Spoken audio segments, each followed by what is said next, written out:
오늘도 하나님 나라의 말씀이 우리에게 선포될 것들을 기대하면서 하나님 말씀 나누도록 하겠습니다. 누가복음 3장 1절에서 6절 말씀이고요. 네, 우리 한 절씩 교독하도록 하겠습니다.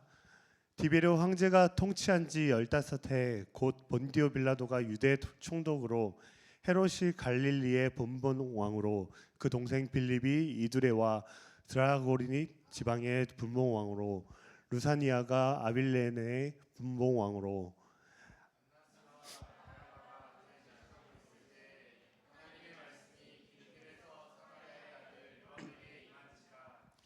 요한이 요단강 부근 각 처에 와서 죄 사함을 받게 하는 회개 세례를 전파하니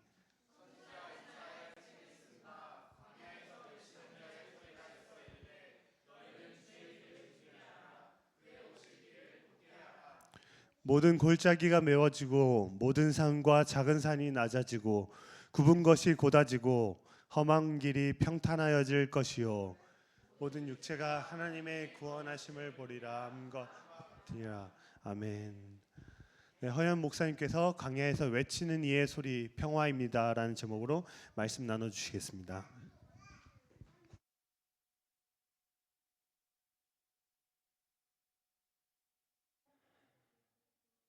주님, 각자의 자리에서 열심히 살다가 한 주간 살다가 또 이렇게 주님께 예배하기 위해 주님의 말씀을 듣기 위해 모였습니다. 사실은 조금 무거운 마음으로 주님께 나아오긴 했지만 그러한 모든 우리의 마음들을 각자 어떠한 마음인지 알 수는 없지만 이 시간 집중해서 우리가 주님의 말씀을 듣기를 원합니다. 또 들려주실 말씀을 위해서 그 말씀을 통해서 우리가 위로받게 하시고 다시금 평화를 꿈꾸고 다시금 희망을 얘기하고 주님의 사랑을 얘기할 수 있는 또 우리가 되게 하여 주옵소서. 감사드리며 예수님의 이름으로 기도드립니다.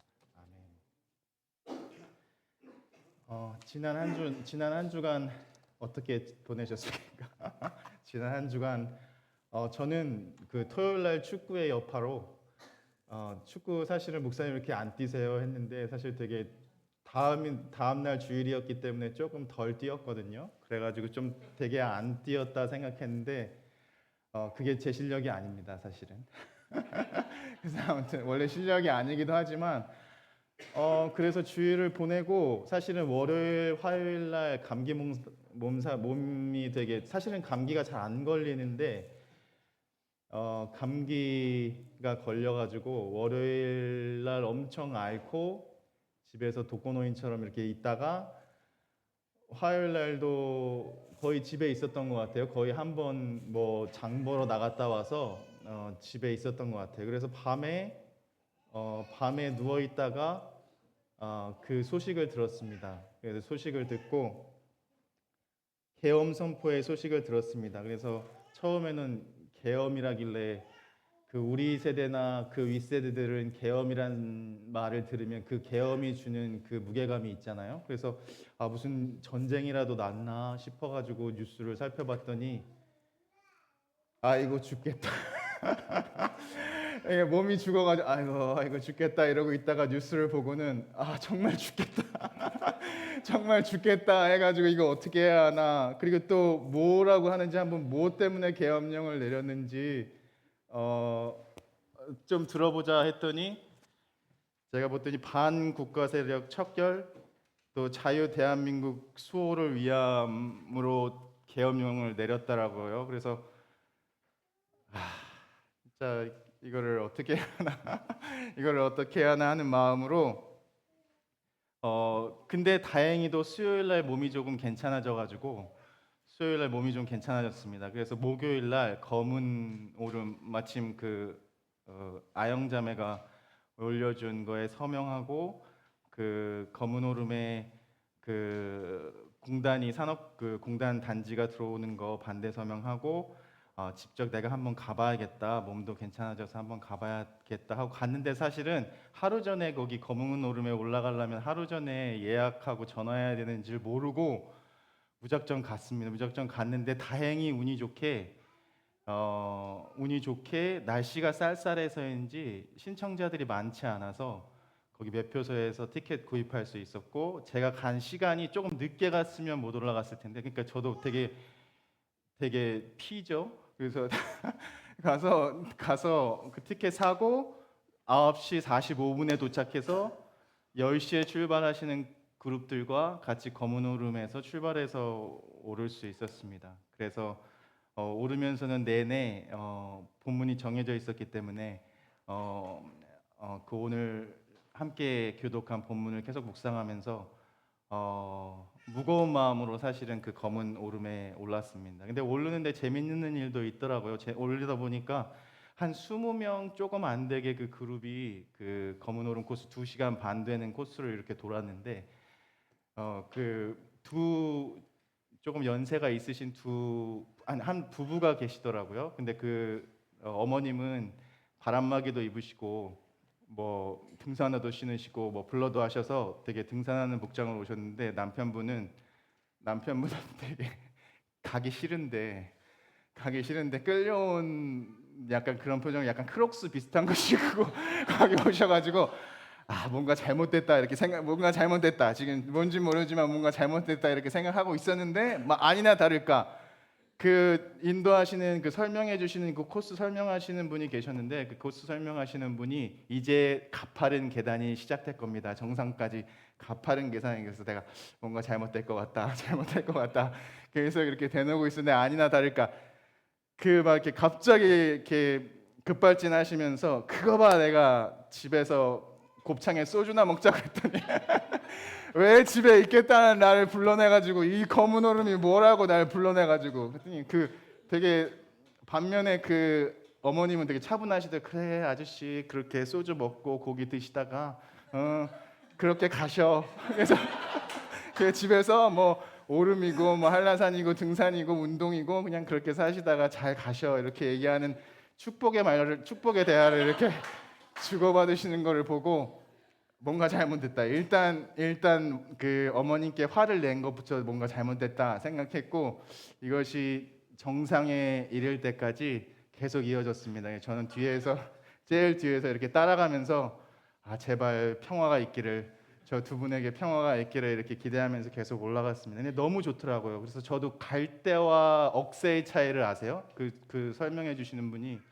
그 갈대는 그 사진 한번 보겠습니다. 제가 찍은 몇 장 사진이 있는데 이게 그 중간에 오르기까지 되게 힘든 코스는 아니었는데 나무들이 너무 좋았고 곶자왈이라고 하더라고요. 이 숲도 곶자왈 숲이라고 하더라고요. 이 숲도 너무 좋았고 그 다음 사진 이게 조금 잘려서 사진들이 나오네요. 아무튼 이 갈대도 좋았고 억새 숲에 있는 건 억새, 들에 있는 건 갈대 맞죠?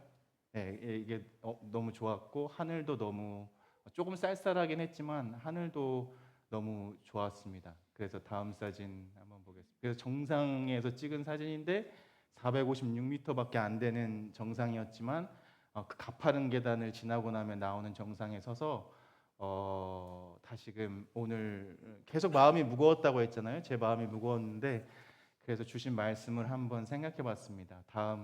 너는 주의 길을 예비하고 그 길을 곧게 하여라. 모든 골짜기는 메우고 모든 산과 언덕은 평평하게 굽고 그러니까 높은 산이 낮아지고 골짜기들은 메워지고 굽은 것이 펴지고 갈라진 것들은 다시금 회복되고 이 말이 무슨 말? 그러면 이 모든 일들이 일어나면 너희가 구원을 볼 것이다라는 이 말씀인데 도대체 처음 이 말씀을 묵상할 땐 오르기 전에는 사실 이 말씀이 무슨 말씀인지 감이 잘 안 왔거든요.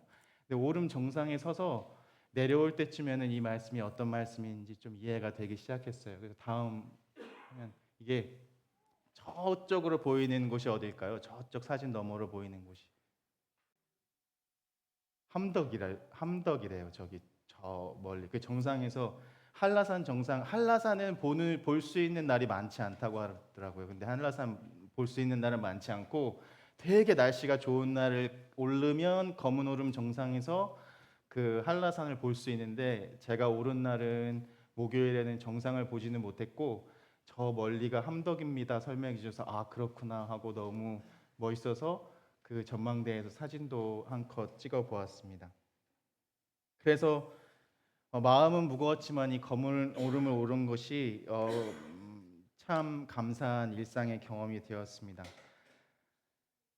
그래서 한번 질문을 드려볼게요. 여기서 제가 가졌던 질문은, 그러면 골짜기에 사는 것 같은 사람들, 골짜기가 메워지고 높은 산이 낮아지고 굽은 것이 펴진다고 했는데, 이 말씀의 의미를 알려면 높은 산은 무엇이고 골짜기는 무엇이고 굽은 것이 무엇인지 알아야 하잖아요. 그럼 여러분이 지금 그냥 이거 정답이 없습니다. 그 딱 들었을 때 어떤 느낌이 오시는 그런 느낌들이 있을까요? 높은 산이 낮아지고 골짜기가 메워지고 굽은 것이 펴진다는 이 이사야의 예언의 의미가 무엇일까? 누구 한두 분만 얘기를 들어보게 좋을 것 같아요. 어떤 느낌이 오세요? 어떤 말일까? 평등, 네, 평등. 또 어떤 말일까? 변화. 그렇죠. 어떤 그런 것들을 이야기하는 것 같아요. 평등, 변화 이런 것들. 예. 그래서 그리고 제가 처음에 가졌던 의문들, 왜 그렇게 장황하게 앞에 이 전 구절에 3장 1절부터는 당시의 지도자 7명의 이름을 자세하게 이야기하고 있을까? 마치 무슨 옛날에 박정희, 전두환, 박근혜, 이명박 이렇게 얘기하는 것처럼 왜 당시에 그 사람들이 치를 떨었던 이 지도자의 이름들을 이렇게 나열하고 있는 것일까? 한번 궁금해서 제가 내린 결론은 오늘 본문이 말하려는 것은 이것이 아닐까 생각해 보았습니다. 로마 제국이 말하는 평화의 길과 옛날 우리가 이미 잘 알고 있는 이사야에 예언된 그 평화가 다르다. 그러니까 로마 제국이 말하는 길과 우리 세례 요한이 지금 전파하고 있는 예수 그리스도의 길이 전적으로 완전히 다른 길이다. 얘기하는 팍스 로마나와 그리스도의 평화는 완전히 다른 길이다라는 것들을 얘기하고 싶었던 것 같아요. 그래서 사실 두 가지 이미지를 대조해 보면서 생각해 봐도 알 수 있죠. 황제와 대제사장과 그 당시에 영주들이 살고 있던 곳은 어디죠? 성은 어떤 곳? 화려해 보이고 높지만 또 수많은 병사들이 있지만 그 성이라는 공간은 닫힌 공간이고, 반면에 세례 요한이 이사야의 예언을 선포했던 그 광야는 빈들은 어떤 곳? 화려해 보이지는 않지만 되게 열린 공간이라는 것을 알 수 있습니다. 그래서 이 광야, 개인적으로는 우리 한 사람 한 사람, 우리 이음 식구들이 이 광야의 시간들이 어느 정도는 어떻게 보면 통과하는 것들이, 그런 경험들이 꼭 필요하다고 생각되어지는데, 그래서 역사적으로 볼 때도 많은 혁명가들도 광야로 나아갔고, 또 순례의 길을 걷고자 하는 사람들도 광야로 나아갔고, 많은 사람들이, 높으신 양반들의 폭정에 시달렸던 많은 사람들이 도망가서 살았던 곳이 광야입니다. 그래서 조금 집중력이 흐트러지시는 것 같으니까 질문 하나 할게요. 조금 잘난 척 좀 하겠습니다. 히브리어로 광야를 히브리어로 무드바르라고 합니다. 무드바르. 한번 따라해 보겠습니다. 무드바르. 예, 무슨 말이냐면 무는 장소란 뜻이고 드바르는 하나님의 말씀을 듣는다라는 뜻이에요. 그러면 광야의 뜻이 뭘까요? 무드바르. 하나님의 말씀을 듣는 장소. 오, 빙고. 예. 하나님의 말씀을 듣는 장소가 무드바르. 그래서 어디 가서 다른 교회 사람들이랑 얘기할 때, 큰 교회 사람들이랑 얘기할 때, 우리는 교회 엘리베이터 있어, 우리는 교회 무슨 뭐 있어 때, 야, 그게 중요한 게 아니라 무드바르가 무슨 의미인지 아니? 하나님의 말씀을 듣는 장소가 무드바르. 아유, 그것도 그렇게 오래 신앙생활 했으면서 무드바르가 뭔지도 모르고 이렇게 가서 어디 저기 우리 축구할 때 한번 그 다른 교회랑 축구할 때 혹시 무드바르라고 아세요? 이렇게 물어보면서 아이고 신앙생활 헛하고 계시네요. 이렇게 이런 것 한번 써먹어 보세요. 아무튼 그게 중요한 게 아니라 중요한 것은 하나님의 말씀을 듣는 장소. 그렇기 때문에 그래서 제가 되게 이번 한 주를 보내면서 되게 아이러니했던 것들이, 제 친구들도 어제 시국기도회 때문에 광화문에 많이 모여서, 저도 사실 마음은 그 광화문에 가고 싶었지만 제주시청으로 모였는데, 왜 그러면 우리는 이렇게 모일 때 다 목사들이고 많은 친구들이 모일 때 향인교회에서 강남 향인교회에서 출마했지만 우리 어디 강남 향인교회에서 모이자 이렇게는 안 하잖아요. 모일 때 강남 향인교회 모여서 광화문을 향해 그 광장을 향해 가잖아요. 왜 그렇게 광장으로 갈까? 성전이 아니라 교회가 아니라 왜 그런 광장으로 나아가서 사람들이 모일까? 제가 처음에 얘기했던 것처럼 성전이란 곳은 그 당시에 닫힌 공간, 뭔가 화려해 보이지만 뭔가 불통의 장소. 하지만 열린 광야는 화려해 보이지는 않지만 하나님의 말씀을 들을 수 있는 곳. 조금 더 얘기한다면 그곳에서 하나님 나라가 시작되는 가능성을 볼 수 있는 장소. 왜냐하면 하나님의 말씀을 듣기 때문에. 그래서 그 단순히 고요하고 적막하고 기도하는 장소가 아니라 우리가 함께 노래했죠. 노래하고 외치고 다시금 기억하고 내가 혼자가 아니라는 거, 이 같이 모인 사람들이 혼자가 아니라는 것들을 확인하고 우리가 다시금 하나님 나라의 그 꿈을 꾸어보자라고 결단하는 장소. 그래서 광야는 그 옛날 이스라엘 백성들이 만나와 메추라기를 먹으면서도 감사할 수 있었던 장소였고, 반면에 성전에 거하는 높으신 분들이 고기 먹고 체할 때 광야에 살던 사람들 비록 만나와 메추라기를 먹었지만 감사할 수 있는 그 많은 것들을 배울 수 있었던 곳. 비록 성능 좋은 플래시라이트와 고가의 캠핑 장비는 없지만 그 광야라는 곳에서는 불기둥과 구름기둥으로 하나님의 다윗의 장막을 짓고 하나님의 말씀을 두고 함께 춥지만 불편하지만 하나님의 말씀으로 살았던 곳 광야. 그래 이제 다시 제가 여러분께 다시 질문해 보겠습니다. 그렇다면 주의 길을 예배하고 높은 산이 낮아지고 골짜기가 메워지고 굽은 것이 펴지고 갈라진 것이 붙는다는 것의 의미가 무엇일까? 조금 더 감이 오시죠? 주의 길을 예비하고 길을 곧게 하라는 이사야 예언을 선포하는 세례 요한의 외침은 이 세상 모든 통치자들의 폭력적 지배를 거부하겠다는 외침이었고, 다시금 우리로 보면 그렇게 살겠다는 다짐. 그래서 산과 언덕은 무엇을 상징할까요? 모르면 옆에 분한테 한번 물어보세요. 옆에 고객분도 모르시는구나.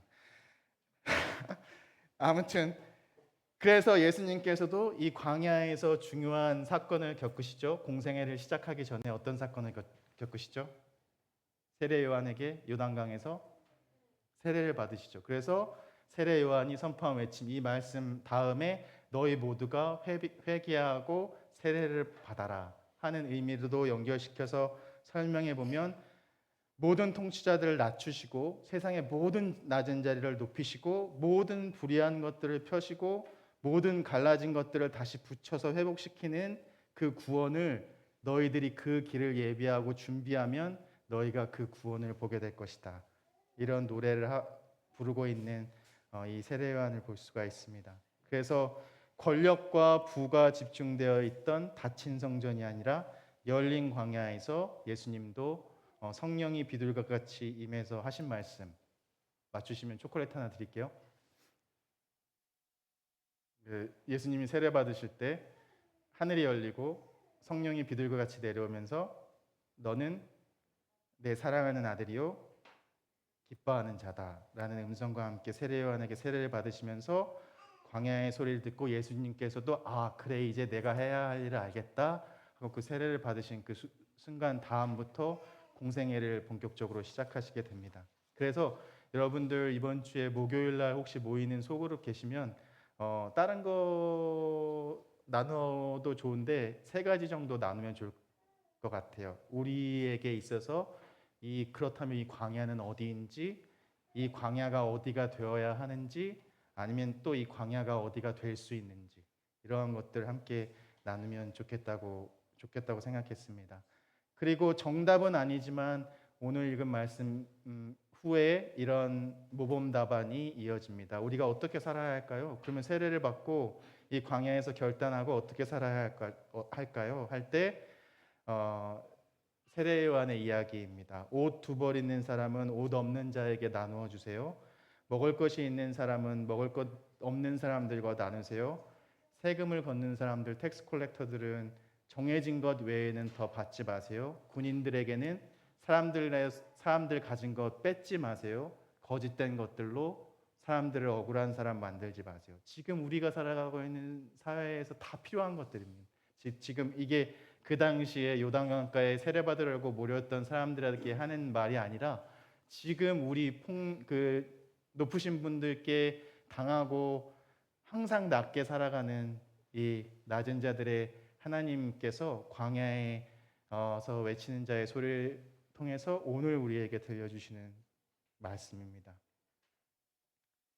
모든 지배자들로부터 당한 억울함, 폭군 디베료, 빌라도, 헤롯 안티파스, 이복동색 빌립, 루사냐, 그리고 당시에 꼭두각시의 역할을 하면서 종교세를 거두어 들이기만 혈안이 되어 있던 안나스와 가야바, 그 사람들에 대한 서름과 폭발한 사람들이 이곳저곳에서 저항을 했지만 그 모든 저항이 마치 우리가 어제 기대했지만 그런 탄핵에 실패한 것처럼 항상 하는 저항들이 무너짐을 또 경험하고, 그러면 우리는 어떻게 살아야 할 것인가 사람들이 고민할 때 세례 요한이 회개하자.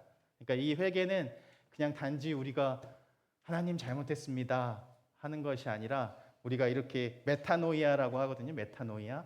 그러니까 메타노이아가 헬라어로 이렇게 가다가 원래 의미가 내 방향을 하나님 잘못했습니다 하고 계속 가는 게 아니라 이렇게 가다가 내가 그 순간 광야에서 뭔가 잘못됐다는 사실을 알면 다시금 하나님의 방향으로 방향을 전환하는 것. 그 원래 의미가 메타노이아라는 의미입니다.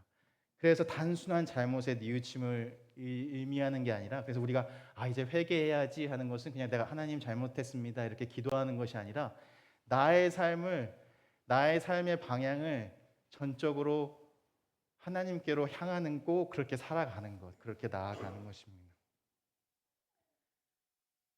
조금 어렵게 표현해서 구원을 향해 하나님 나라 운동에 능동적으로 참여하라는 초대입니다. 회개인. 그래서 하나님의 말씀은 아이러니하게 로마 제국이 통치하는 그 나라에서, 그 성전에서 들을 수 없었고 복잡한 예루살렘 안에서 들을 수 없었습니다. 저도 도시 좋아합니다. 그래서 주중에 우리 구도심에 가서 커피도 한 잔 마시고 그 소품샵에도 들릴 그 기회가 있었는데 도시남처럼 생겼잖아요, 그렇죠? 빵빵 터지는 사람이 비 오는 사람이 되게, 저도 이렇게 커피 한 잔 마시면서 스타벅스 좋아하고 스타벅스에서 커피 마시는 거 좋아하고 또 이렇게 SNS 하는 거 좋아하고 다 좋아합니다. 근데 여기 너무 빵빵 터지시는데 아무튼 이런 거 좋아하지만, 그래서 그 구도 그래서 우리 지웅 형제가 커피 한 잔 할 때 목사님 되게 안 어울리게 구도심 제주 구도심과도 좀 잘 어울리는 것 같아요 이렇게 했을 때 좀 기분이 좋았는데 그래서 이렇게 이 구도심에서 좋다, 이 구도심에서 초막셋을 짓고 하나는 나를 위해서, 우리 하나는 필리비를 위해서, 우리는 하나는 황지영을 위해서 짓고 그곳에 미쿤이라고 이름을 붙여서 천국, 이것이 천국이다 하고 여기서 이렇게 살면 너무 좋겠다 했는데 사실 그거는 좀 아니다라고 생각했던 게 아니다. 이런 화려함과 좋지만, 화려한 도시도 좋지만 사실 우리가 하나님의 말씀을 들을 수 있는 곳은 광야. 이게 꼭 그 무슨 광야 들판으로 사막으로 가라는 얘기가 아니라 하나님의 말씀을 정말 들을 수 있고 우리의 삶의 방향 전환을 만들어갈 수 있는 장소는 어디일까?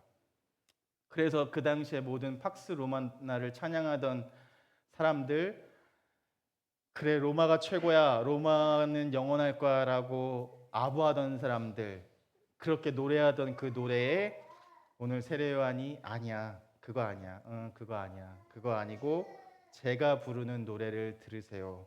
모든 골짜기는 메워지고 산과 언덕은 낮추어지고 누구나가 그 구원을 볼 것입니다. 험한 길은 평탄해지고 갈라진 것들은 다시금 회복될 것입니다. 그래서 다시금 오늘 말씀을 준비하면서 세례요한이 왜 죽었을까? 그렇게 목이 잘려서 죽어야만 했을까? 또 생각해 보면 이러한 혁명적인 메시지를 전했으니까 그랬구나라는 생각도 한번 해보았습니다. 그래서 새로운 세상에 대한 열망이 가득할 때, 우리가 지금 그렇잖아요.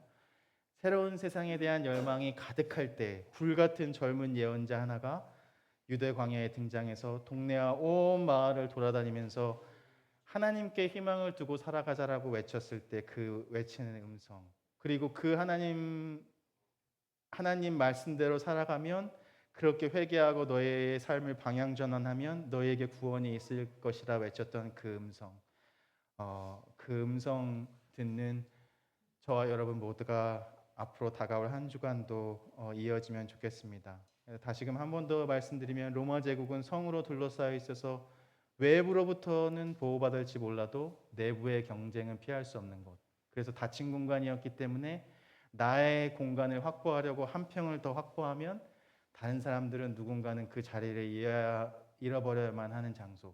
그래서 그런 일들이 일어나다 보면 결국은 누군가를 밟고 올라서야 하고, 또 밟고 올라서다 보면 결국은 그 성전, 화려해 보이지만 그 성전 안에서는, 그 성 안에서는 모두가 죽을 수밖에 없는 그러한 현실. 하지만 광야는 아이러니컬하게 화려해 보이진 않지만 내 땅이 이 땅이다라고 주장하는 사람이 없고, 그렇게 주장한다면 바보겠죠. 그렇죠? 그 넓은 땅에. 그래서 모두가 지평선 끝이 보이는 광야에서 말뚝을 받고 살아갈 필요가 없는 참 평화를 누리는 그 곳.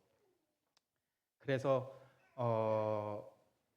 이러한 평화, 하나님께서 약속하신 이 평화가 정말 지금 2024년 12월을 살아가고 있는 우리에게 임했으면 좋겠다라는 그러한 마음으로 이렇게 오늘 말씀을 묵상해 보니까 그래도 조금 희망을 가질 수 있었고, 이렇게 한번 다시금 광야에서, 비록 광야에서 사는 것 같은 우리의 삶이지만 포기하지 않고 다시금 용기를 내봐야 되겠다라는 생각을 가져보았습니다. 그래서 이 책이 제가 이걸 캐나다에서 영어로 읽었었던 기억이 나서 되게 이게 어디서 봤지 했는데, 우리 민규 형제가 이 평화 책이라는 것들을 가지고 있어서 이거 한번 소개해 주면 좋겠다 생각했습니다. 그래서 우리가 이음 식구들이 생각하는 평화는 어떤 평화일까요? 한번 자유롭게, 이것이 내가 생각할 때 우리가 함께 만들어 갔으면 좋을 평화 같습니다라는 게 어떤 게 있을까요? 축구 잘 차는, 아프지 않고 축구 잘 차는 거 평화죠. 그리고 밥 잘 먹는 거 평화죠. 저는 우리 희경자매가 지난주인가 우리 그 동백마을 갈 때 목사님 이래서 나 설교 너무 잘했나 보다 했는데 목사 왜요 그랬더니 밥이 오늘 밥이 너무, 그래서 밥 이렇게 해서 약간 실망했던 경험이 있는데, 약간 나 설교 아니라 밥. 그렇지, 역시나 그렇지, 이렇게 생각했는데, 평화라는 것들 어떤 평화 있을까요? 우리 평화, 필리바, 우리가 생각 평화가 뭘까? 평화. 지금 바쁘구나. 자, 제가 한번 예를, 평화는 친구를 새로 사귀는 거야. 친구를 새로 사귀는 거야. 돼 있고, 한번 읽어볼까? 평화는 여기 한번 읽어봐.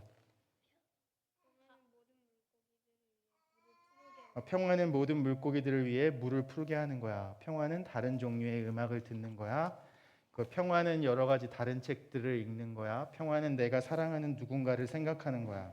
되게 좋은 책이죠. 평화는 신발이 필요한 누군가에게, 신발이 엄청 많이 필요하겠다. 평화는 신발이 필요한 누군가에게 신발을 주는 거야.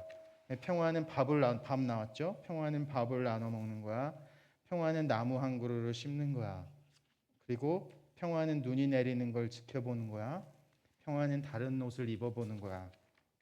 평화는 친구를 안아주는 거야. 평화는 거리를 깨끗하게 하는 거야. 우리 광고 나눴죠? 평화는 모두에게 집이 있는 거야. 평화는 세상 모든 사람에게 피자가 넉넉하게 있는 거야. 평화는 다른 말을 배워보는 거야. 평화는 누군가를 따뜻하게 해주는 거야. 평화는 아기가 새로 태어나는 거야. 평화는 자유로운 거야. 평화는 별을 보며 소원을 비는 거야. 평화는 다른 곳을 여행하는 거야. 그래서 마지막에 평화는 내 자신 모습 그대로인 거야. 그리고 평화는 서로 다름을 아는 거고 서로를 기분 좋게 느끼는 거고 다른 사람들을 돕는 거야. 내 덕분에 세계는 더 좋은 곳이 되는 거란다. 하고 토드 아저씨가 이렇게 평화책을 쓰셨는데 이것들 기억하면서 대림절 둘째 주가 평화의 주니까 한번 평화를 묵상하는 한 주간이 되면서 세상이 줄 수 없는 참 평화를 발견하는 비록 암담하고 마음이 무겁지만 저도 기도할 때 많이 울었는데 아무튼 어저께 광야에서라는 노래를 제주시청 앞에서 불면서도 많이 눈물이 났거든요. 오랜만에 불러보는 노래였는데 그 노래가 이렇게 슬픈 노래인지 몰랐는데 아무튼 비록 마음이 무겁고 우리의 세상이 되게 어둡지만 내가 조그만 한 줄기 빛이 될 수 있다면 이런 마음으로 우리가 한 주 축복이 되는 서로에게 축복이 되고 빛이 되어주는 우리가 되었으면 좋겠습니다. 함께 기도하겠습니다. 주님 두 번째 대림절 초에 불을 밝히고 함께 찬양하고 기도하고 빛이신 주님을 기다립니다. 우리가 주님을 간절히 기다리는 것은 이 세상이 너무나도 어둡고 캄캄하기 때문입니다. 세상에 가득한 불의와 내 안에 가득한 욕심을 볼 때마다 우리는 절망하고 그럴 때마다 우리는 또 한 번 돋는 해와 같이 어두운 세상을 밝혀주실 주님을 기다리는 마음이 더욱 간절해집니다. 하지만 우리가 마냥 절망 가운데서 주님을 기다리기만 하는 것이 아니라 조금 용기를 낼 수 있도록 도와주세요. 기다릴 뿐 아니라 세상의 어두움과 맞서 싸우고 불의를 몰아내고 주님이 오실 길을 준비하는 우리가 되게 해주세요. 우리가 어두움을 외면하거나 회피하지 않고 항상 그늘진 곳에서 평화가 깨어진 곳에서 우리의 마음이 있게 하시고 싸늘한 벌판, 허름한 마국간, 세상 곳곳 낮은 자리 빈자리에 주님을 기다리는 이들과 함께 주님의 오실 길을 준비하게 하여 주옵소서. 정의의 하나님, 무수한 희생 위에 무수한 투쟁 끝에 이룬 이 나라의 민주주의가 위기에 있습니다. 국민을 보호해야 할 공권력이 국민에게 총을 겨누었습니다. 이 상황이 답답하고 화나고 실망스럽습니다. 무고한 이들의 희생이 가시지 않은 이 슬픈 땅에 또다시 그 아픈 역사가 반복될까 두렵습니다. 우리의 소중한 일상의 평화가 사라질까 두렵습니다. 주님, 우리가 주님 주실 그 나라를 소망합니다. 다시는 이 땅의 힘으로 지배당하지 않기를, 우리 모두가 불의에 침묵하지 않기를, 그리하여 당신의 나라가 이 땅에 임하는 구원을 보기를 원합니다. 주님, 한국교회와 그리스도인들을 위해 특별히 기도하오니 모든 교회와 우리가 정치적 신념의 차이를 넘어 정의와 평화의 길을 걷도록 하시고 불의에는 단호히 맞서게 도와주시고 항상 약자의 편에 서게 하시고 무엇보다도 무책임한 말을 하나님의 말인 것처럼 가벼이 선포하지게 되지 않기를 기도합니다. 우리의 이음 식구들을 위해 기도합니다.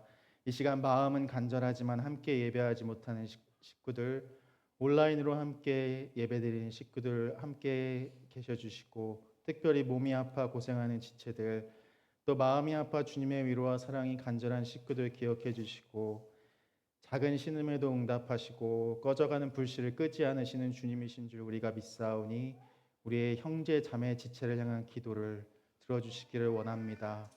여러 가지 삶에 놓인 걱정거리들과 씨름하는 식구들이 있다면 도와주시고 주님의 길을 보여주셔서 혼자가 아님을, 그 길을 걷는 것이 혼자가 아님을 알게 하옵소서. 우리의 다음 세대를 위해 기도합니다. 하나님을 아는 지혜, 하나님을 향한 사랑과 그 마음이 날이 갈수록 커져가게 도와주시고 우리 이음의 품이 우리의 자녀들을 넉넉히 품을 수 있는 곳이 되게 도와주시고 축복 속에 사랑 속에 무럭무럭 자라나게 하옵소서.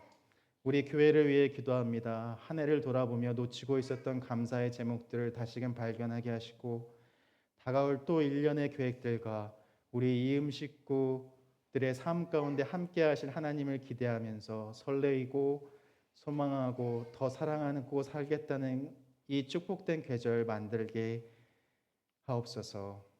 간구하지 못한 그 모든 것도 우리 주님께서 미리 아시고 채워주실 줄 믿습니다. 이제는 우리 주 예수 그리스도의 은혜와 하나님의 무한한 사랑과 성령님의 도우심이, 그 능력이 다시금 우리의 마음이 무겁지만 우리에게 주실 그 평화를 기대하면서 세상 밖으로 나아가는 우리 한 사람 한 사람 위에, 그 소중한 가정 위에, 그 소중한 일터 위에 지금부터 영원까지 함께 하시기를 간절히 축원하옵나이다. 아멘.